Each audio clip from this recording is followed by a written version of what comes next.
reflection. What in the situation, right? If you obviously haven't obtained success right after, how long would you let it go before you stop it again? You know, because you want to try to give them the option to solve the problem. So how long would you go until you like stop it and say, hey, you're not getting it, go again, you know? Stop its moments. Yeah. Well, normally in a session you should not stop too many times because players get bored of it. Right, exactly. Not in this situation, of course. I told them before I will do an overdose. Okay.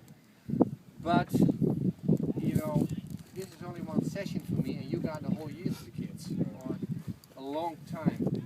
So, you don't do 5 drills like these in one session. You may take 1 or 2 or something like that. You repeat them, even more complex, less complex. And then, you know, I would say in what we call a learning phase, and a learning phase means a lot of corrections. Application phase would mean, okay, the coach drops back and let the players more play and, you know, corrects, you know, verbally along the sideline and observes.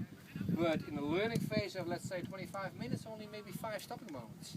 Maybe 4 or 5 quality stopping moments. Stop, stop, stop. They get bored of you. They hate you.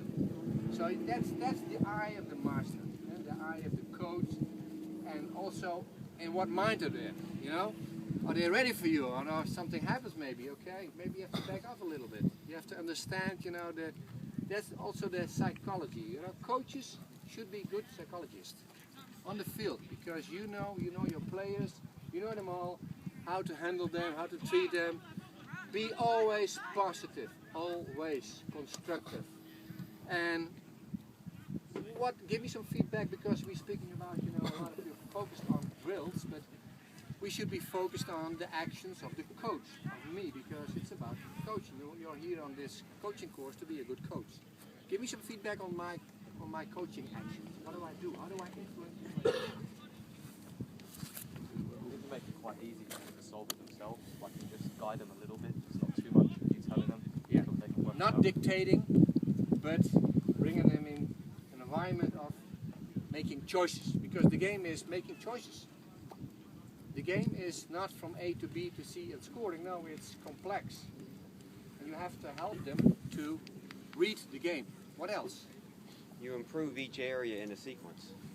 You worked on the service, the first part, and then worked on the outside, and then worked on the runs of the forward. So it was all in a sequence. So the coach has to be aware of the methodology, the progression. Where do I start? Because you see so many things in the game, in the exercise, and you can correct anybody, but you have to be focused on the steps you want to make. Many of your coaching points were very simple, short, you know, made it easy for the kids to understand what you wanted. Don't talk too much, just short. Right, what else? I think you showed a lot by visual, you know, so they can see it as well as hear it. Yes. You know, you go back and correct them by showing where's the proper pass, you know, obviously, because, for example, on the side, you know, you were saying, telling the guy take it toward the defender to create a space, and sometimes you just kick it down there anyway. So you kind of correct him and show him the proper way to do it, so that he can see it as well. So it should be visually. Yeah. Players like to see it, especially in this generation. Right. So if you find yourself always in this situation with the players and you speaking and talking all the time, look in the mirror, no good. Put it always on the field, in situation. Good point. What else? Well, you personally demonstrated some of the things that you wanted the kids to do. Just let them do it. Just paint the picture for them by yourself by demonstrating how the passes should be done, Yeah. and the quality and the pace of the passes. Okay, good. What else? You took moments and talked to individuals. I saw you talk to Marley and used it. You took moments just to kind of guide them specifically. Yeah. So you have, you know, you speak to a team, you speak to a line, and you speak to individuals. The coach has to find these moments. So move around the field and give some trust and, you know, some confidence. You know, one player, the Jopus, you know, he was not, he had confidence enough, you know, to play the pass because he was not fast enough.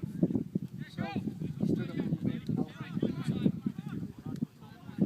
You used humor to create a fun environment, but also a stern tone when you weren't happy with what was going on. Again, You used humor, Yeah. which created a fun environment, but also you had a stern tone when you weren't happy with what was happening. So, yeah, you should not be too demanding. You should be demanding, you know, with a wink. Is that a word? Yep. Yeah. Is that a word? I was making fun of you.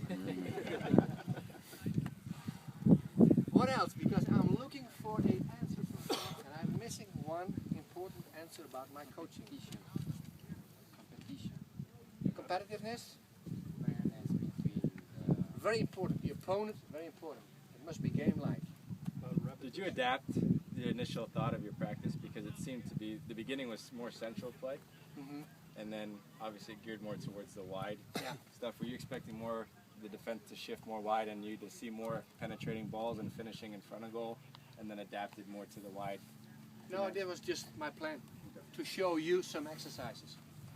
Because, you know, in one training you might be focused on central, in one training you might be focused on wing play, so I did so many things, just to give you an idea. I'm still missing for the key coach action. What do I do all the time? I mean, it's an open door, is that correct? It's an open door. You teach? But it's not a habit of the American coach. I use an action which is not a habit of the American coach. Is it the note you have? The what? Is it the note you have? The note? You, Well, the American coach, you know, you look, I see you all in the training session like this. So you shouldn't do that. Because we Put it away. Because we're going to do an exam, not because. You have to do it by hand. And sometimes, you know, I have to see, okay, the names where I put, okay, but put it away. But I don't have any pocket. Also, that's an American habit. There's no pocket. You change, But I'm looking for a action which is non-American. Yeah. you change your location on the field. Yeah, but it's not. You know, this is really surprising. This is really, you know, the key point that you don't come to this point, which I consider the most important action of the coach. You got a guy with his hand up here. Coach, you let the players rotate themselves. You let the players rotate themselves. They can change and. Yes, I give them responsibility, but also, you know, the organization is clear so they understand. Right. So I see them for the first time. No, I want it from them. Demonstrated what you wanted from them. I demonstrate what I want. Yes. It's a quiz. Okay, it's $100. It's $100 question. Okay. It's just $50. Sheer confidence. You know what you want. The knowledge of the game transfers into the players, and they believe in you. Yes, but yes.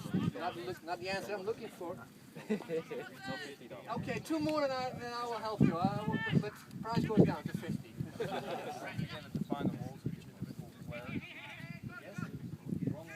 started the session with pressure. Give us the answer to stop guessing on. Okay, I will help you a little bit. You teach the game? So what I do now to you? I'm asking questions all the time. And questions, why do I ask questions to the players? So they know. Yes, to explain, but what is the use of questions? They have to discover. I'm not demanding, I'm not telling, I'm helping them, and I want to know what's in the head of the player. Questioning helps the player to be more aware, to be more conscious, and also you create commitment. So how was my relation with the players? So I've seen it for the first time, and anybody should have this skill to get in touch with your players. Asking, you know, making a little joke and asking where they're from, and etc., but asking questions all the time. One time a coach said in Holland, you know, he's my age, and he said, you know, the older I get, I said, the less I tell, the more I ask. Well, he's a little bit too old to find out, but you know, in the beginning of my career, he said, I didn't do that.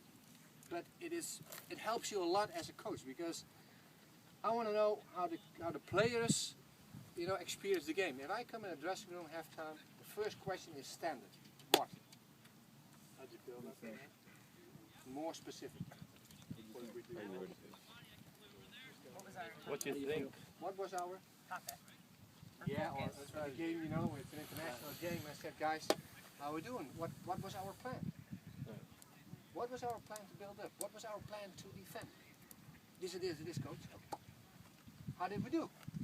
And then you get in touch with the players. Instead of, yes, this and this, and we should have done this and this.